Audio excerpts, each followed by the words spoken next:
In this video, I want to take you through inotropes. Now, before we start and talk more about inotropes, I would like to clarify that the concepts about inotropes vary from unit to unit and from intensivist to intensivist. So, what I am going to talk now are my views on how a patient should be managed or how inotropes should be used. This is a statement I tell everyone, and I emphasize on this is that the best way to use inotropes is not to be emphatic about it, not to have a fixed view about it, but to have an open view and to make it a tailor-made use for each patient, because each patient's requirements will be different. I find many times many units are fixated on certain concepts that they only want to use noradrenaline, and adrenaline is poison, or noradrenaline is poison. So those kind of fixated concepts they don't help the patient, and they create a barrier in our mind against the usage of these agents. In all, we should be glad that there are so many agents which are very helpful, and the appropriate use of these inotropes has seen many patients recover and get better. So appropriate use and understanding of these inotropes is essential, and to have an open mind and to actually understand the pathophysiology that is happening inside the patient is very important before embarking on the use of inotropes. The other reservation I find in many ICUs and in many doctors is about starting an inotrope. Many feel starting an inotrope is like a detrimental thing. It is like patient is really sick, and this patient it might mean that patient is deteriorating and all. Well, in a sense it is true when you think about it on a larger scale. When someone's physiology is requiring external support in terms of external medication, it is not a nice thing, and usually it should not be necessary, because our own physiology should be able to take care of whatever problems that nature is throwing at that particular body. So if an external help is being required, then yes, it is a serious situation. It is an indication that certain things are not working, or they are not adequate to cope with whatever is happening inside the body. But at the same time, if we don't use the inotropes, definitely, if the body is not able to cope, then it will not cope without the help of inotropes. So whenever that help is needed, never shy away from using inotropes. At the same time, a word of caution is that some people, they just use inotropes like any other medicine. So a cautious and judicious use of inotropes is very important. Not just randomly jacking up the inotrope, or randomly giving a bolus, or just doubling the inotropes in situations does not help. What needs to be understood is again the exact pathophysiology, what is happening inside this patient, and what is his requirement, and which inotrope fits the role perfectly and helps the patient. I see it like a bit of mathematics. There are two sides of the equation, and to balance the equation, if something is going negative, then how to add the positive on this side will help. So it is almost like a mathematics use of inotropes. And so a judicious use and a good understanding of each inotrope, what effects it can have, and what is the gross effect it creates in the body is very important. Again, we have to be clear in our mind that it's not like, body is not like compartments. So if I use adrenaline, I will only see the beta effects of adrenaline. I will not see the alpha effects of adrenaline. That's not going to happen. Of course, any inotrope, if you are using, it will give all the possible effects, including side effects of that particular inotrope. So we need to balance which is the predominant effect we want to see and why we are using, and also keep in mind what side effects can come and be ready for them, and then be able to take action when such a situation arises. So never shy away from starting inotropes. Never double the inotropes just because someone's BP is down or someone's blood pressure is low. That does not mean they need a vasoconstrictor or inotrope. Try and understand what exactly is going wrong in this patient, and then address that issue as far as possibly physiologically. If it does not work, if physiological approach does not work, then resort to increasing the inotropes. So with that in the background, let us talk about inotropes. So by definition, inotropy is a quality of heart muscle along with the other three, bromotropism, dronotropism and chronotropism, which are the qualities of heart muscle. So inotropy is the ability to contract, or contractility is inotropy. So any agent that can increase the contractility of heart muscle can be labeled as inotrope. But when we talk about inotropes, it's a very broad general term, and we encompass many other agents, usually vasoconstrictors. Many units are particular, they don't include the vasoconstrictors like noradrenaline in the group of inotropes. But for me, any vasoactive agent which has both effect on heart and on the blood vessels and the blood pressure in general can be broadly classified as inotrope. This is not a textbook definition, but to me that is what, when I call my ICU and ask a doctor, is the patient on inotropes, I expect him to understand that what I am talking is whether the patient is on any vasoactive agents, which could be anything. So broadly speaking, inotropes can be divided into one that are acting on the sympathetic system, and second is non-sympathetic inotropes, and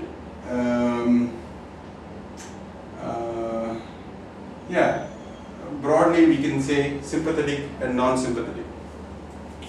In the sympathetic system, and also we can classify them as natural and synthetic agents. So in the sympathetic system, or the inotropes that work on sympathetic, the most common is adrenaline, noradrenaline, dopamine, dobutamine.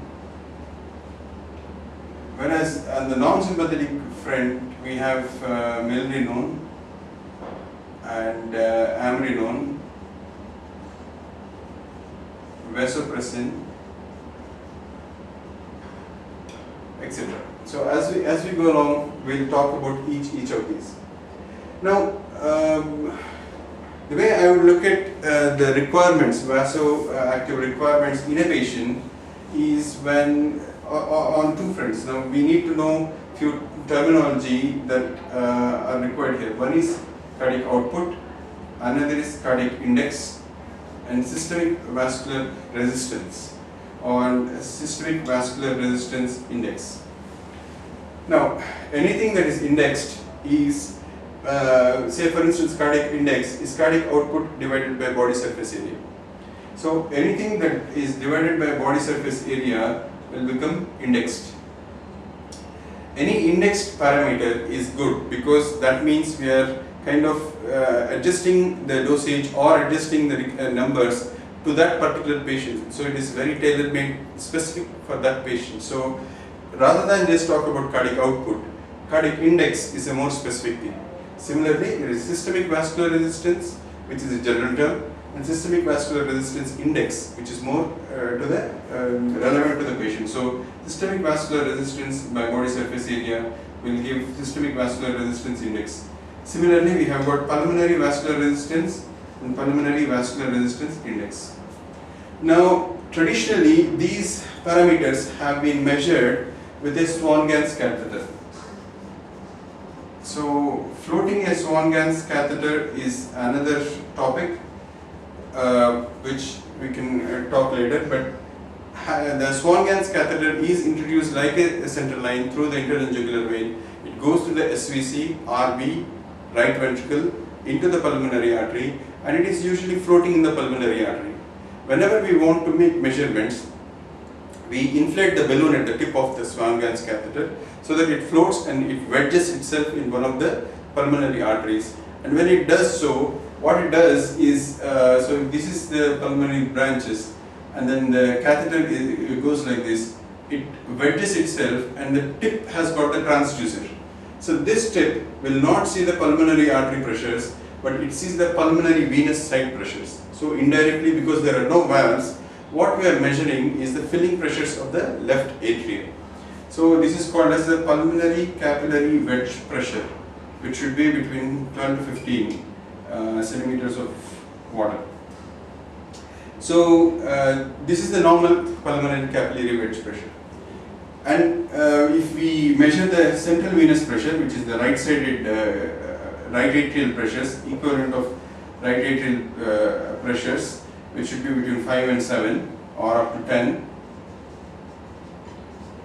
What we have is in effect the filling pressures on both sides of the heart.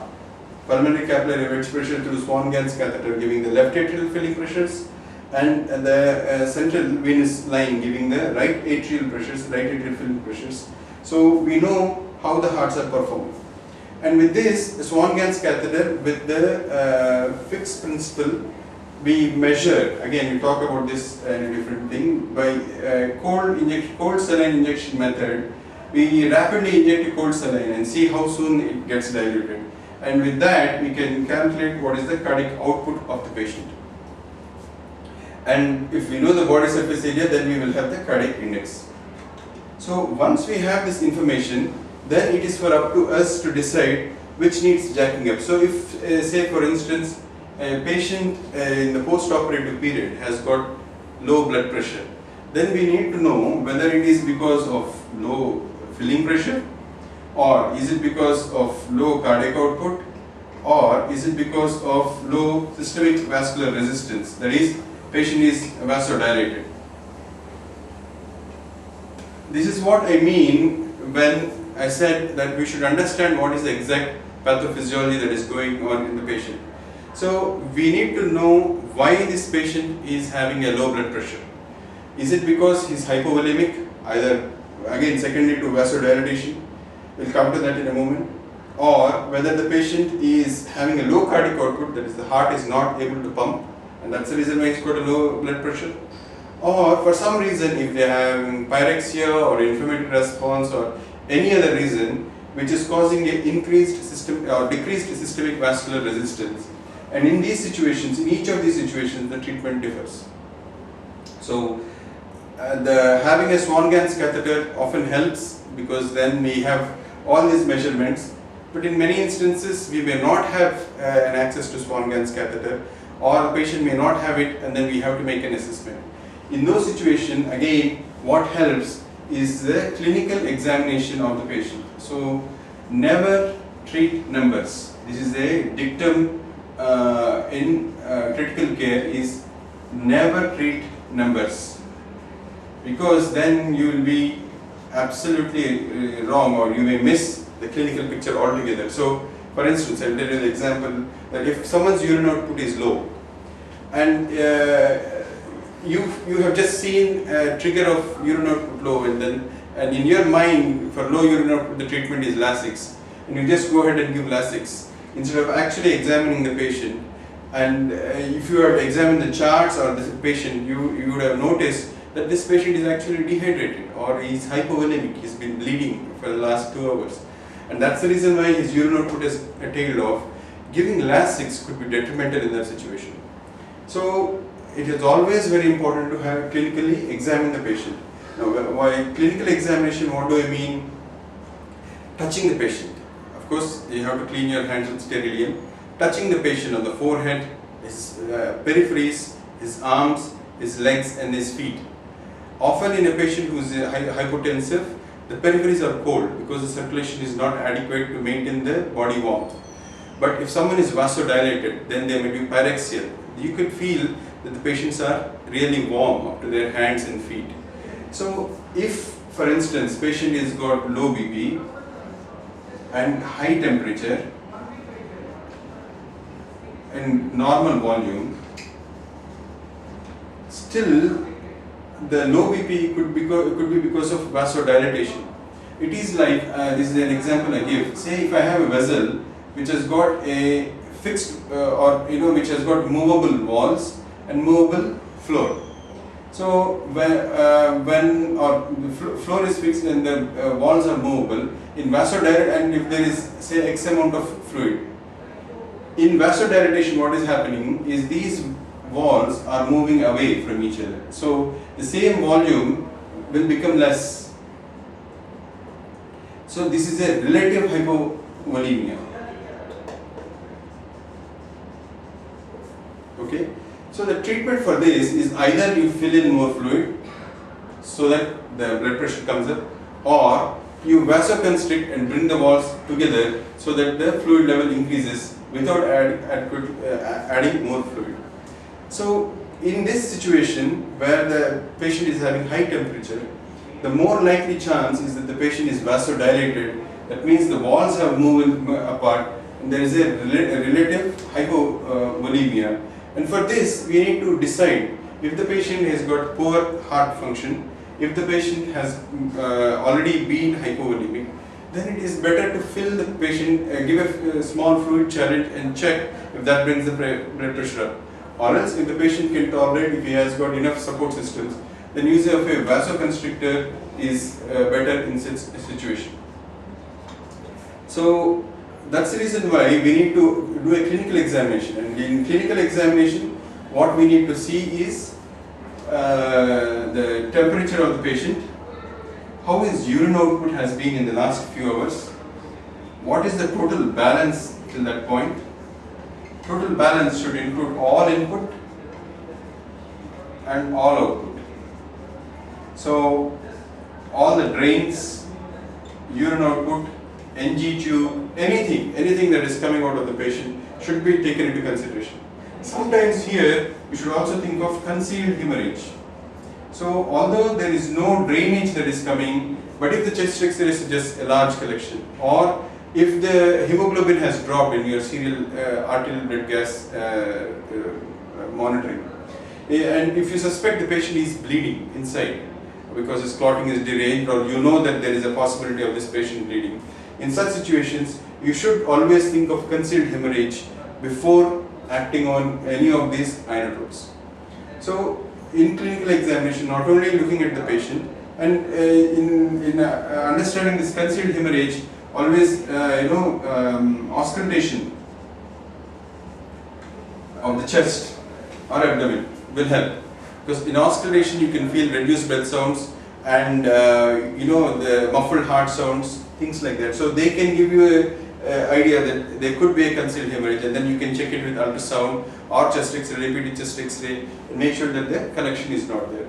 So a clinical examination should not only look at the patient but also look at the charts, because in ICU, all ICUs, they have charts which maintain 24-hour records of most of the things that we are talking about. So review of charts and clinical examination should determine which inotrope should be used, not just a mere looking of the screen and thinking that the blood pressure has come down and so we should increase the inotrope or double the inotropes. So a detailed look at the charts and doing a clinical examination, and of course knowing the background, what kind of operation this patient had, what was his clinical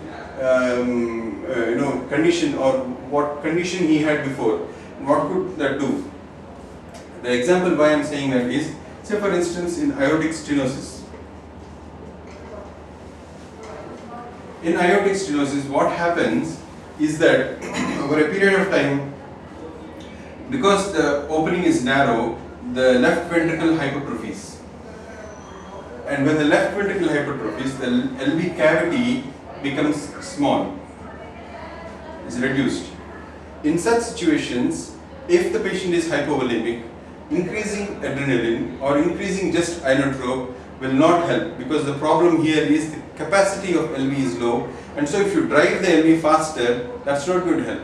What will help is either vasoconstriction, wherein you are increasing the resistance against which the heart is pumping. So increasing the SVR will help, or filling the patient with more volume. These are the two things that help a patient in aortic stenosis. And equally in a patient who's got poor LV, whose LV is like a big bag, and he's already requiring a lots of volume in the past. Now if you have diuresed him, in such situations also sometimes a balanced volume versus balanced vasoconstriction and balance of inotrope all the mixture of them will be required, and so it should be guided by what was the preoperative condition, what operation was done, any intraoperative complications that happened that could determine what is happening in this patient. Right. So we kind of digressed a lot. Let us talk about inotropes and what their effect is. So first, the sympathetic inotropes. As we know, in our body, the sympathetic system comprises of dopamine, which is made from tyrosine. From dopamine, noradrenaline comes, and from noradrenaline, adrenaline comes. Now, adrenaline is the fight-flight hormone in any animals. In the sense, adrenaline gets released in situations where the animal is either is ready to fight, or in a scared situation, or when it's ready to run away. So again, in a scared or agitated situation. So this is a very primitive hormone that has been there since the animal kingdom, but it has these three act predominantly through the adrenoceptors. The adrenoceptors are alpha receptors and beta receptors. Now alpha has got alpha 1 and alpha 2, beta has got beta 1 and beta 2. For us, most important are the alpha 2 and beta 1 as far as the cardiac is concerned, because the alpha receptors, both the alpha receptors are important because the alpha 2 are at the nerve endings, whereas alpha 1 receptors are in the smooth muscles. Whereas beta 1 is in the heart predominantly, and skeletal muscle vessels. Beta 2 is in smooth muscles. Whereas alpha receptors cause vasoconstriction, beta receptors are responsible for increased heart rate and increased inotropy and increased, in some situations they can cause vasodilatation.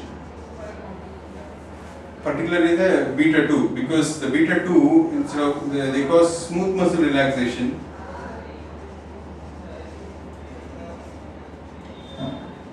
in bronchi and stuff like that. So the peripheral vasculature. So both dopamine, noradrenaline, adrenaline act on these 4 receptors, and the distribution of these receptors varies. And depending on the patient's condition also, some of them are having more receptors, and some of them more receptors are active, and so even a tiny dose can bring a bigger response, whereas in some patients in whom they have been particularly like beta blocked and have beta blockers, the response is blunted, because even though the higher doses of noradrenaline or adrenaline are given, because the receptors are blocked by the drugs like beta blockers, the response is blunted. So we need to know what the patient has been taking beforehand. Now let us talk about each individual inotrope. So when we talk about dopamine, it used to be a very common drug in the past. Now dopamine is unique because when it is at low concentrations, there are something called as dopa receptors. So it is supposed to act on dopamine receptors, which are dopamine 1 to 5. 5 kinds of receptors in different places in the brain and the peripheries and all. And for a very long time, people have been thinking that at low doses, that is 3 to 5 microgram per kilogram per minute, during these doses, the dopamine has got a renal effect. So people for a very long time, or in intensive care, they used to believe, and some units still believe that it does. 3 to 5 microgram per kilogram of a minute per dopamine is supposed to have a renoprotective effect.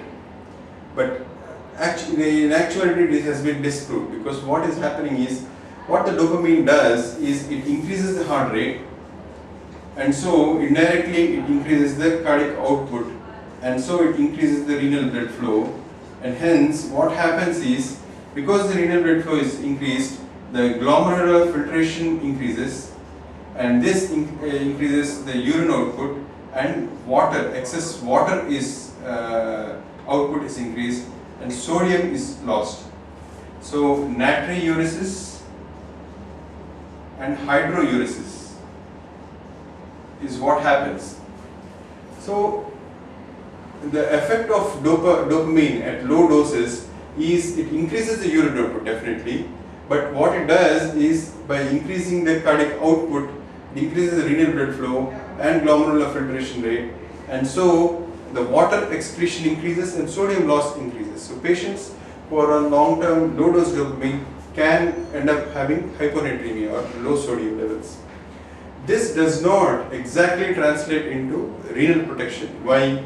In renal failure, what are we afraid of is the rise in serum creatinine and rise in potassium. Now, if we just go back to our physiology days, creatinine is not excreted by glomerular filtration. Creatinine is excreted by tubular secretion.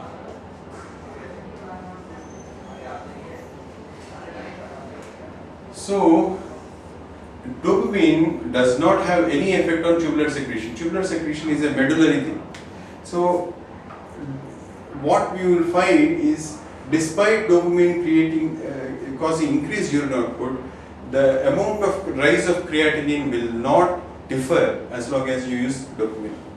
And also, if the cause of acute renal failure is something else, and particularly in cardiac surgery, the insult to kidneys happens during bypass, that is when the hypotension happens, hypovolemia happens, or hypoperfusion happens, and so the damage has already happened. So commencing dopamine in the postoperative period in a cardiac surgical patient is not going to change the outcome of elevated creatinine in the postoperative period, because the damage has already happened, and so starting dopamine later will not be effective. But having said that, dopamine is still useful. Say you want to convert a patient who is going into renal failure from a low output renal failure to a high output renal failure, dopamine can still be used. Just by increasing the excretion of water and sodium, what it ensures is the patient will be in a high output renal failure, meaning patient will still be making urine, but his creatinine will still be increasing. What is the advantage of that? Then the patient will not need dialysis just for the fluid management. So that is the only advantage of using dopamine in a patient with evolving renal failure or impending renal failure, or in patients who have developed renal failure in the post-operative period, is to avoid dialysis by increasing the water excretion and sodium excretion. It does not affect potassium and creatinine elevation, and when these are elevated, then patient may still need dialysis. Now at higher doses, this is the renal effect of dopamine. So never use dopamine for renoprotective effect, but be wise, and if you want to increase the water excretion, you could still use dopamine as an agent to increase the urine output. Now, once you increase the dopamine levels between 5 and 10, it has got increased beta effects.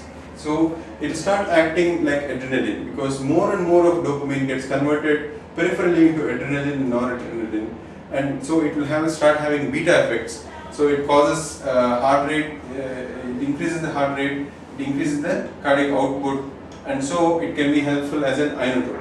True inotropic effects come between 10 and up to actually 15 micrograms per kilogram per minute. More than 15, its alpha effects will increase, so it will act like a vasoconstrictor, more like noradrenaline. So if someone is requiring more than 15 micrograms per kilogram per minute, then the alpha effects will be seen more. Now, I will also tell a point which I wanted to make initially. Is many times people say, is the patient on inotrope? They'll say yes. But what would be happening is the inotropes are being given through peripheral IV cannulas. Now, in my book, if patient is being given inotropes in peripheral IV cannulas, it is as good as he is not receiving it. Because unless the inotrope is being given a proper dilution and the requirement of the patient is low, once the inotrope level goes beyond a particular point, mostly 5 microgram per kilogram as in case of dopamine, the amount of vasoconstriction that the inotrope causes in the peripheral veins is more. So the delivery of the drug to the central system or in the heart where it is supposed to act is not going to happen appropriately. And so you will be thinking you are increasing the inotropes, but actually the inotrope is not acting where it is supposed to act. And so it gives a fallacy, it gives a false sense of security that we are treating the patient with inotropes and the patient is not responding. And this might lead to a false sense of treating the patient adequately, but actually the patient is not being treated adequately. So always and always and always, wherever possible, inotropes should only go through central lines, not through periphery. Not for inotropic effect. If you want an inotropic effect on the heart or for the patient, if you want the effect to be, if you want to be sure about the effect, always give it through a central line. Because then only the rate at which we give, usually between, sometimes the inotropes are only 1 to 2 ml per hour. So you can imagine how slow the infusion is moving. And for this inotrope to move from a periphery to the central circulation will take ages. So even though you have started the inotrope, its effect will not be seen 15 minutes, 30 minutes later. And this valuable time is lost. Whereas if you put it centrally, the tip of the central line usually is sitting in the SVC or the RA. So the effect is pretty much immediate. So the 10 centimeters is all that the inotrope has to move. And because it's in the rapid circulation, it gets pumped all over the body and the effect is seen everywhere in the body. So inotropes should only be given centrally. Right. So we spoke about dopamine. Now there are a couple of other synthetic analogs of dopamine we should talk about. One is dobutamine. Other is dopexamine. And the last one is phenoldopam.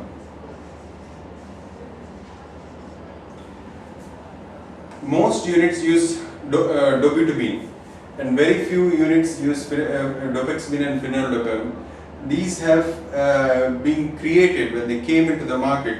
They did have the effect that, oh, these are wonder drugs and they might do something different. But slowly they fell into disrepute because dopexamine has pretty much the same effect as dopamine, except that it is costly. So we are not gaining any advantage. Dopamine can be used, which is cheaper. Phenoldopam has got a totally different effect than compared to this thing.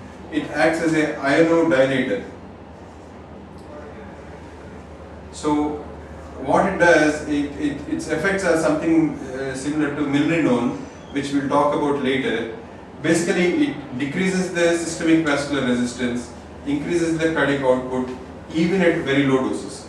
So often, when a patient requires increase of blood pressure, use of phenoldopam is not going to help, because what it will do is it will vasodilate the patient and drop the blood pressure rather than increase it. And we can use it if at all for a inotropic purpose. But we've got milrinone and other stuff with which we can deal with. And so use of dopexamine and phenoldopam has not taken up that much. So for the moment we can forget about them. Now dobutamine is something similar to dopamine. It has got similar effects. So between 3 and 5 micrograms per kilogram per minute, it acts. It has got renal effects. But beyond that, dobutamine is a very good dilator.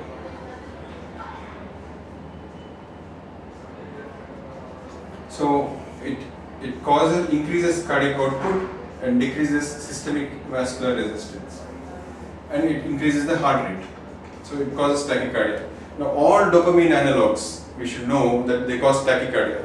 and they can precipitate tachyarrhythmias like SVTs, atrial fibrillation can be precipitated by dopamine analogs. So dopamine and dobutamine are notorious to cause tachycardia, and this kind of masks sometimes the hypovolemia that the patient has. So we will not be sure whether the patient is tachycardic because of a hypovolemia or whether it is the inotropic effect. But anyway, dobutamine has got specific indications where we can use it, particularly in patients with poor left ventricular function. In these situations, particularly in the post-CABT situations or post-valvular situations, dobutamine is a wonderful drug because what it does the two things that we want it to do. One is it increases the cardiac output, so it increases the contractility of the heart, which is what is needed in a poor left ventricle, and it reduces the systemic vascular resistance, thereby reducing the workload on the heart. So the heart is not having to work against a severe resistance, and this is important, otherwise the heart has a tendency to get tired. And so it helps the heart in two ways. One is it is increasing the contractility. Second is it is reducing the systemic vascular resistance, and so just reducing that amount of load on the heart and making it easy for the heart to pump blood across to the body. But obviously, if the systemic vascular resistance goes beyond a point, then the blood pressure will start coming down. And so often, whenever patient is on dobutamine, we may have to start a tiny dose of vasopressors and usually a noradrenaline to titrate the systemic vascular resistance just adequately so that the blood pressure is maintained, and what we are looking for is adequate mean blood pressure is what we are aiming to achieve by start of inotropes. So the situation where dobutamine is very useful is if we think patient's systemic vascular resistance is high, such as a patient who is in shutdown, his fluid situation is okay, his fluid status is okay, and he's got poor contractility of heart. Dobutamine addresses both the issues of decreasing the systemic vascular resistance, increasing the cardiac output, and so that will benefit the patient. So particularly patients with poor left ventricular function in heart failure, they will benefit with dobutamine. And as I said, the 3 to 5 micrograms per kilogram will also have the renal effect, so-called renal effect, although it is not exactly protecting the kidneys, but it will also help increase the urine output by increasing the water content and the sodium content of the urine. So dobutamine is ideal for someone with poor left ventricular function or in left ventricular heart failure situation, even in situations where there is mitral regurgitation, sudden onset mitral regurgitation. In this situation, what is happening in mitral regurgitation, if you look at the situation, this is the mitral valve, left ventricle and then the aorta. Now the aortic pressures are 120/80 and the left ventricular pressures or left atrial pressures, as we said, is 12 to 15 by about 8 in the diastolic. So the left ventricular pressures will be anywhere between 120/8. When the left ventricle is trying to pump blood into the aorta, if the mitral valve is incompetent, it has got a low resistance cavity into which it can pump, because the pressures here are only 12 to 15, whereas here the resistance is more. So more blood tends to go into the left atrium in cases of mitral regurgitation. In this situation, if with some agent, if we can reduce this systemic vascular resistance, then we can increase the forward flow and reduce the backward flow. And so again, in these situations, an ionodilator like dobutamine is ideal for mitral regurgitation, because what it does is by reducing systemic vascular resistance, it is increasing the forward flow and reducing the flow into the left atrium. So particularly patients who have sudden onset mitral regurgitation or chronic mitral regurgitation or post-op MV repairs or any surgery MVR for mitral regurgitation, they will benefit from dobutamine in those situations, because the left ventricle was used to having this easy way out, and then once you've sealed it with a competent valve, then suddenly the left ventricle is having to pump against full resistance. In such situations, dobutamine, by reducing the systemic vascular resistance, helps pumping of the heart. So again, poor left ventricular functions, severe MR patients benefit with dobutamine. So that's the indications for dopamine and dobutamine. Just pause it.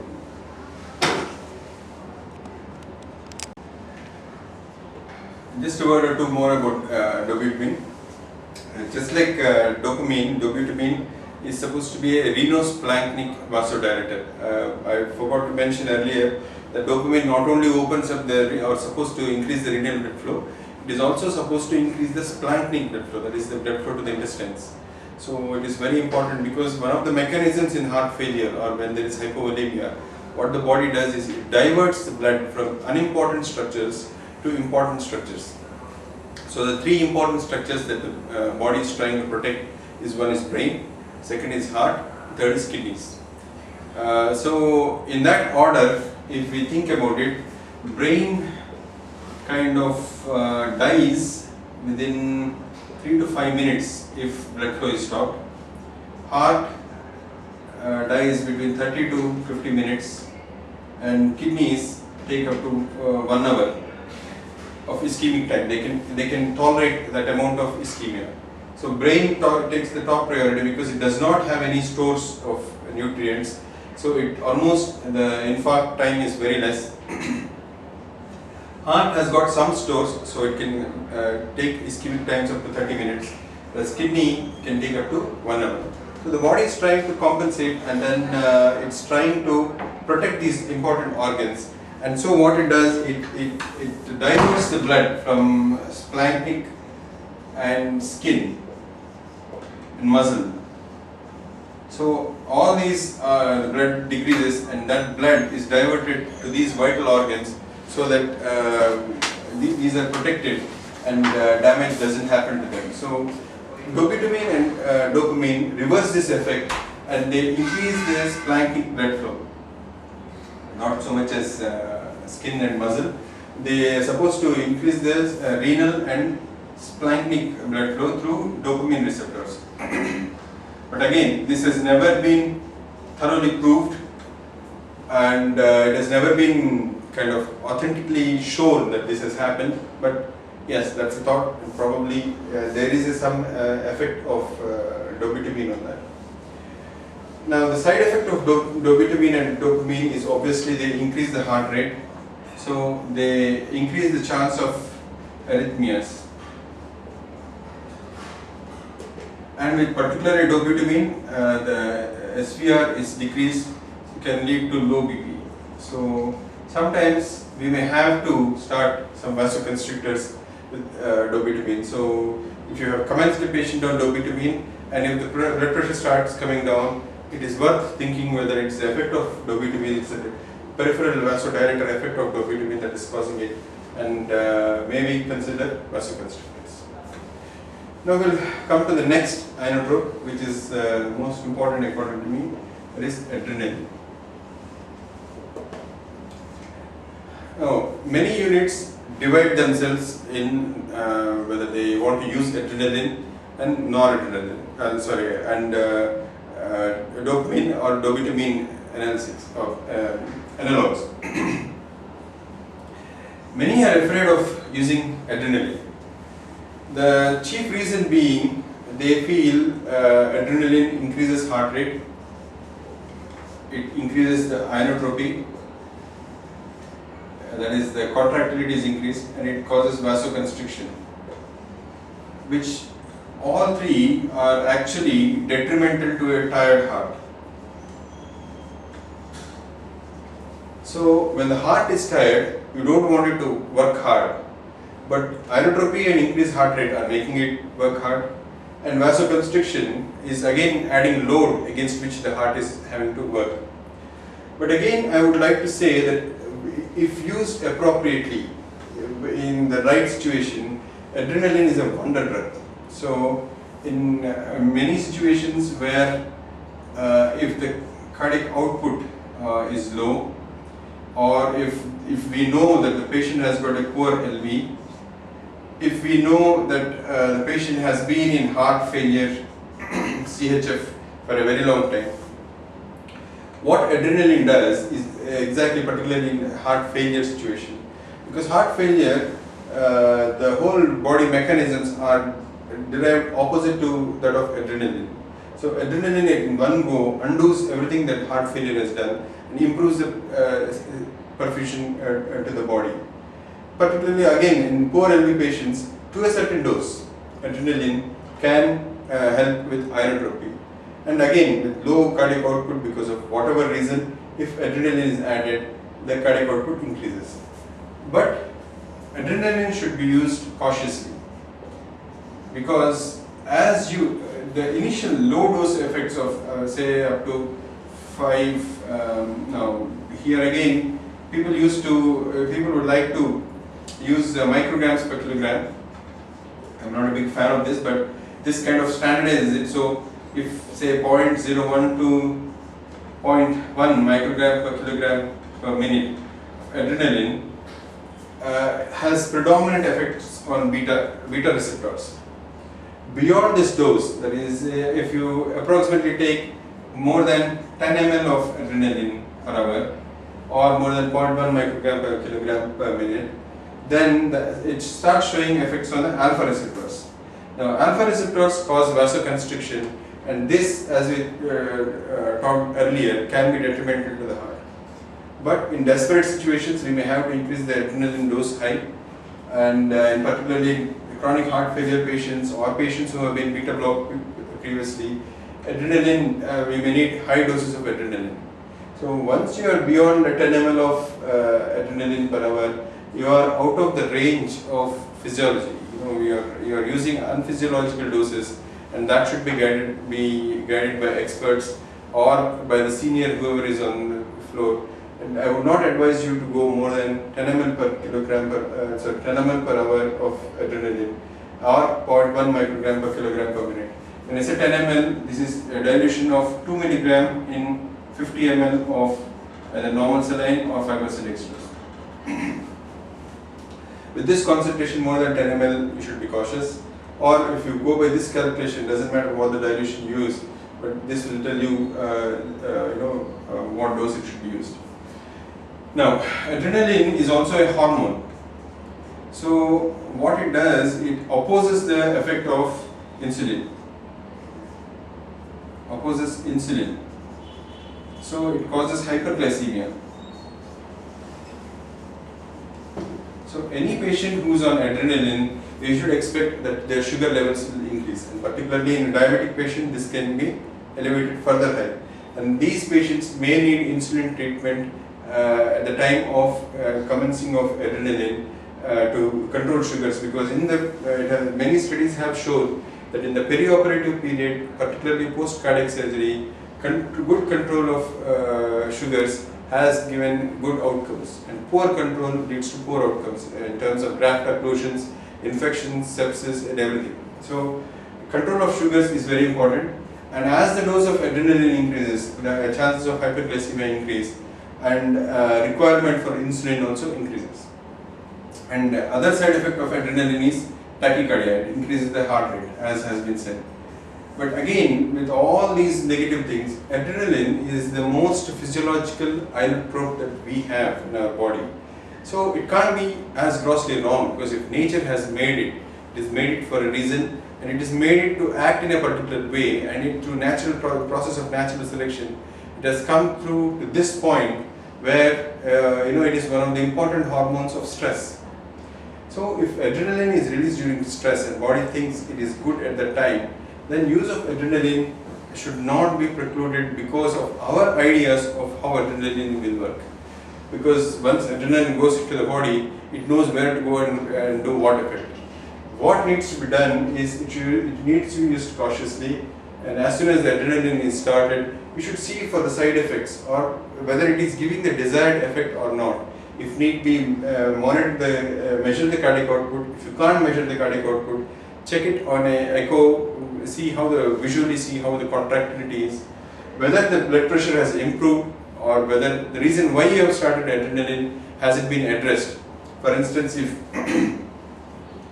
low BP is causing low urine output, and this we think is because of poor LV. So you start adrenaline, and then if the contractility increases, so cardiac output increases and BP increases, urine output increases, then yes, adrenaline has worked, because you thought urine output is low, that is tissue perfusion is low, and that's the reason why you started adrenaline. And if urine output increases, then adrenaline has done its job. So always monitor the effects of inotrope that you have commenced, rather than being put off and say, no, I will never use adrenaline in my life, or I have never used. And terms like adrenaline is poison or a toxin are wrong, because yes, it is a delicately balanced hormone and inotrope, but if used cautiously and if used in the right place and for the right patient, it does have good effects. And many units depend only on adrenaline, again, which is wrong.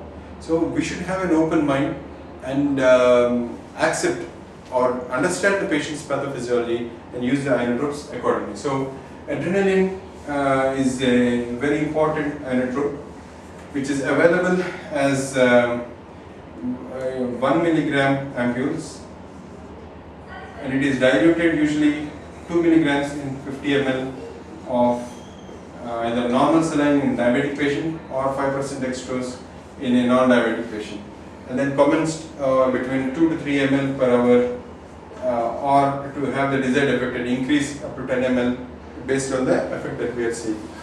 So that's briefly about adrenaline. Now comes noradrenaline. Noradrenaline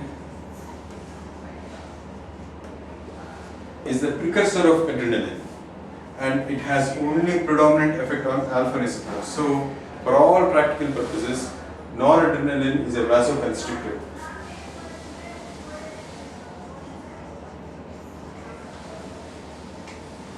It has zero or no inotropic effect. It has got very minimal or no inotropic effect, and it is a pure vasoconstrictor. So it should be used in situations where there is severe vasodilatation. Very rarely noradrenaline should be used in isolation, because except for situations like sepsis, wherein the patient is grossly vasodilated and his LV function is really good. In those situations, noradrenaline alone can be used, but in post-cardiac surgical situation, very often you will need a inotrope with vasoconstrictor. In such situations, noradrenaline is a good drug. Again, it is diluted as 2 mg per 50 ml, and some units do it at 4 mg per 50 ml. It is available as 2 mg per ampule, and so based on this dilution, as with adrenaline, if the dose goes more than 10 ml per hour or 0.1 microgram per kilogram per hour, then noradrenaline causes severe splanchnic and renal vasoconstriction and peripheries. So peripheral shutdown and renal vasoconstriction and splanchnic vasoconstriction, meaning intestines will become ischemic, or there is a possibility of hypoxia to the intestines if noradrenaline dose increases more than 0.1 microgram per kilogram per hour or 10 ml per hour. So noradrenaline is some drug that needs to be used with caution, and in an ideal world with Swan-Ganz catheter and measuring the SVR. We should aim for a SVR of 800 to 1000 in a patient. So if the SVR is low, and then you can titrate the dose of noradrenaline and get the SVR up to 800,000. But if it is going beyond 1200, if it is SVR is more than 1200, then increasing the dose of noradrenaline will not be effective, because you have achieved the systemic vascular resistance, and noradrenaline is not going to help that patient. So in an ideal world, wherever noradrenaline is being used, we should measure the SVR, but in the absence of it, at least clinical examination of the patient making sure the peripheries are warm and that they are not cold and clammy is very important, because once they are cold and clammy, then we can confidently say that the vasoconstriction is adequate, and then we should look at other means of addressing the patient's problem to increase the blood pressure. So often noradrenaline is used when low BP is because of decreased systemic vascular resistance, that is in vasodilatation. So that is the usual indication for noradrenaline.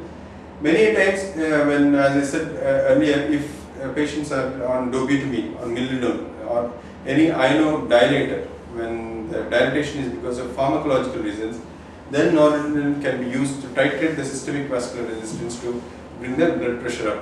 But this heads in the direction of polypharmacy, and we should be clear in our mind why we are using each inotrope.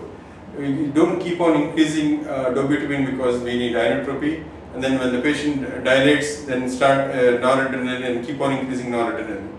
That situation is not going to work. If dobutamine inotropy is not enough, then think of adding another inotrope in the form of adrenaline to complement the dobutamine, rather than just keep increasing the dose of dobutamine and then having to start noradrenaline and then having to increase it. Similarly, some situations where if there is spasm of the IMA and NTG has been commenced, and rather than keep increasing the NTG and then the patient gets vasodilated and then blood pressure drops and then you are having to start noradrenaline, that is polypharmacy. So noradrenaline, it is not that because we are giving NTG and NORAD, NTG will not only go and act on IMA, and noradrenaline will not will be acting elsewhere. No, noradrenaline will also act on the IMA if we give it at the same time. So we need to balance why we are doing what, and in such situations maybe back off a little bit on the NTG, give more volume, and try different means of dealing with the hypotension than just keep increasing the noradrenaline. That's a positive.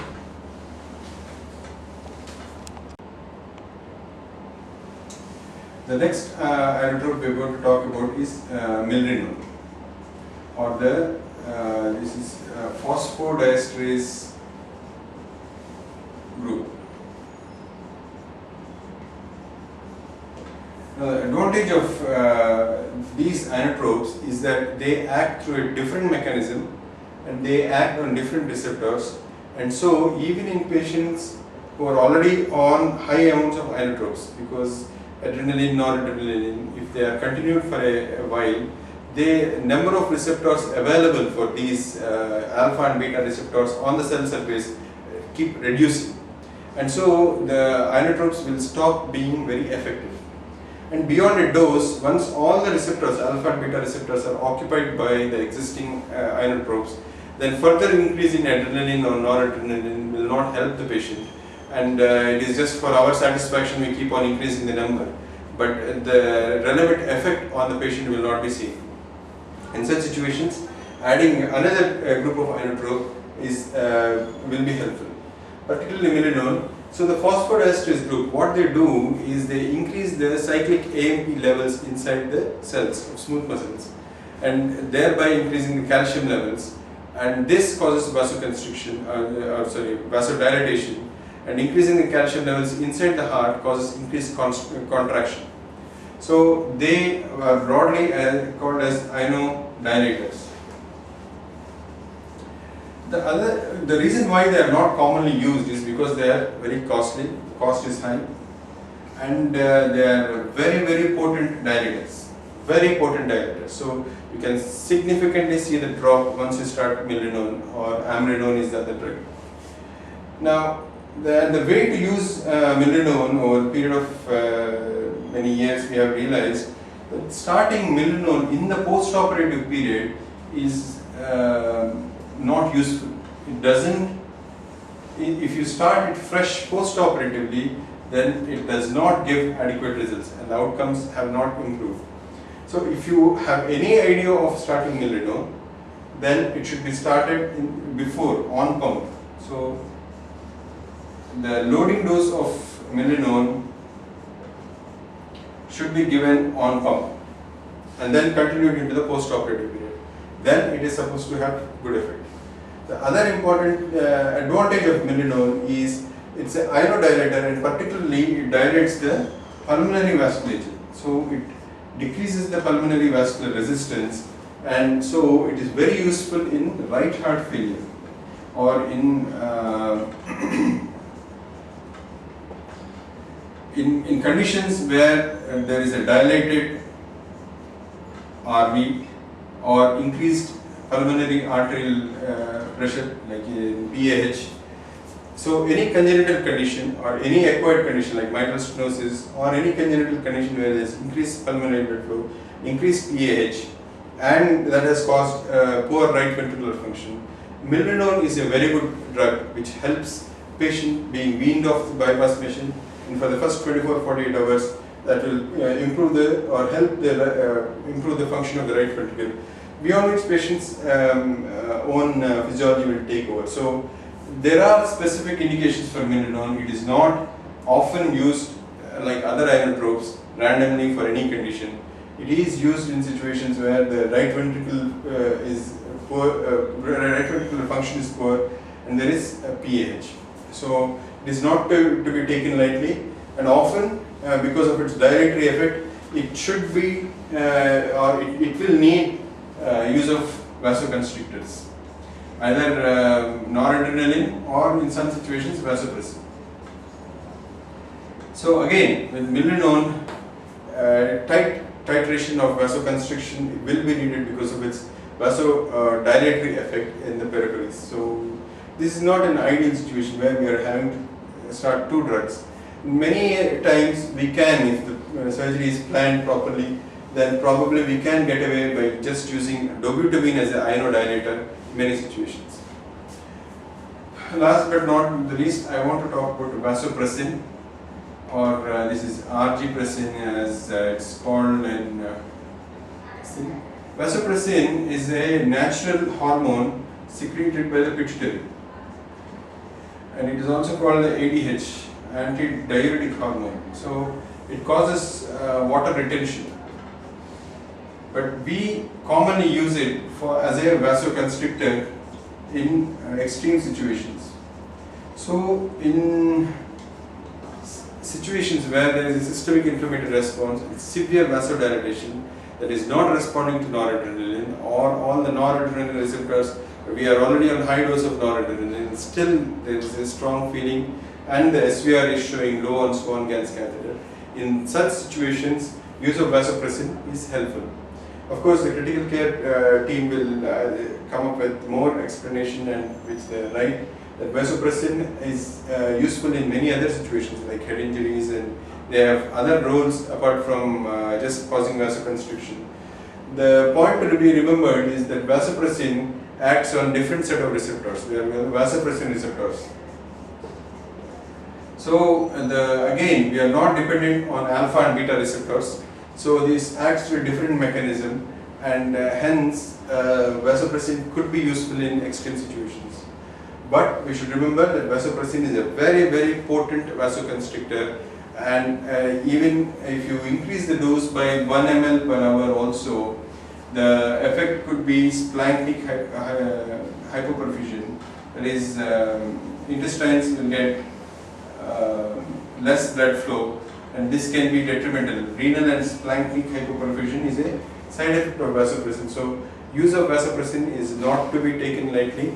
It should be taken, only after, it should be commenced only after discussing with your consultant, and in extreme situations with careful monitoring of outputs, urine output, and also patient's blood pressure and other parameters like systemic vascular resistance. So vasopressin is the very potent vasoconstrictor, again acting on different mechanism.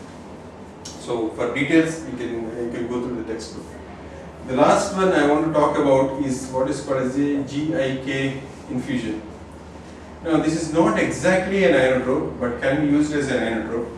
G stands for glucose, I stands for insulin, K stands for potassium. So many studies have shown that glucose, insulin and potassium, so in 50 ml of 50% dextrose with 10 units of insulin and potassium supplements can increase inotropy. But again, it also causes vasodilation. So it also acts like a inodilator.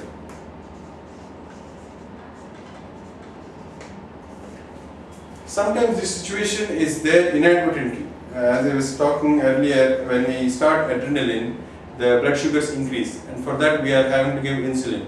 And whenever insulin is given, because of the glucose, potassium symbol, both glucose and potassium are driven into the cell by insulin.